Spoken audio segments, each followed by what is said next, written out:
वक्रतुंड महाकाय सूर्यकोटि समप्रभ निर्विघ्नं कुरु मे देव सर्वकार्येषु सर्वदा। सभी को जय गजानन। पिछले वीडियो में हमने श्री हेरम्बराज महाराज द्वारा रचित श्री गणेश मानस पूजा का परिचय प्राप्त किया था।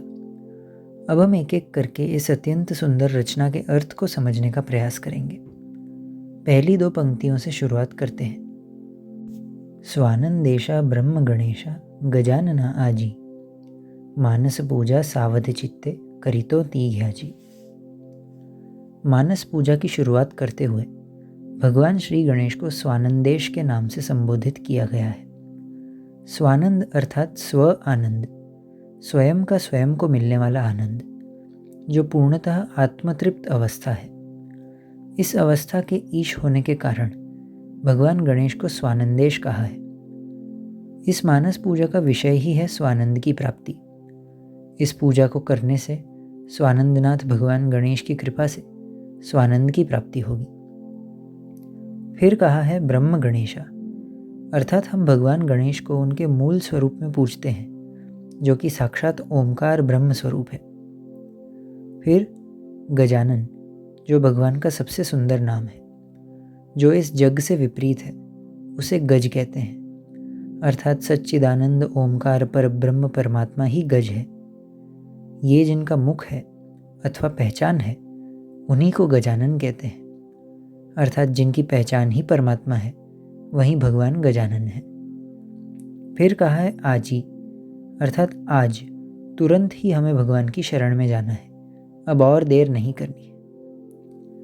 मानस पूजा करने का तात्पर्य ये भी है कि हमारी शरणागति मन और बुद्धि के स्तर पर होनी चाहिए, केवल शब्दों से नहीं।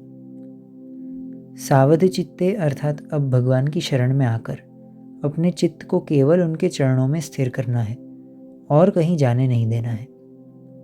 इसी के साथ हम मानस पूजा करने हेतु सिद्ध होंगे। अब अगली दो पंक्तियों को भी समझते हैं। मम हृदयालय प्रज्ञा मंडपी स्थिर सुख आसनते सुधी वृत्तिमय रत्न मंचकी बसवित तुमहाते।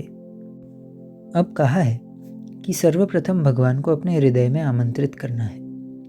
हृदय में भावना की प्रधानता होती है, भक्ति का रस होता है, जिसके बिना उपासना का सफल होना संभव नहीं है। ये प्रेम अनिवार्य है, सिर्फ बाहरी उपचारों से लाभ नहीं होगा। फिर कहा है कि प्रज्ञा का मंडप बनाया जाए। प्रज्ञा अर्थात ग्रहण शक्ति। एक मंडप दो कार्य करता है। पहला कार्य ये कि मंडप भगवान की सजावट के लिए है, और दूसरा कार्य भक्त की रक्षा के लिए, अर्थात जब हम योग्य वस्तु ग्रहण करेंगे तो पतन से हमारी रक्षा होगी। यदि योग्य वस्तु का विचार करें तो भगवान का नाम और रूप यही ग्रहण करने योग्य है। फिर भगवान को बुद्धि रूपी आसन पर विराजमान किया जाएगा। बुद्धि निश्चय करती है। भगवान के प्रति समर्पित होने के दृढ़ निश्चय से जो अंतरात्मा का प्रकाश होता है, उसी को रत्नमंचक कहा है।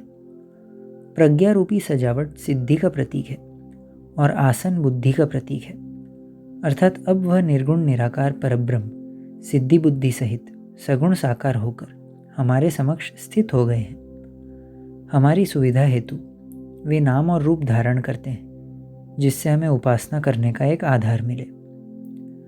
तो इसी के साथ हमने श्री गणेश मानस पूजा की पहली 4 पंक्तियों के अर्थ को जानने का प्रयास किया है।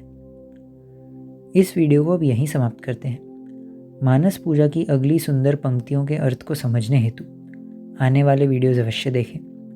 आप सब आनंद में रहें और एक बार फिर से जय गजानन।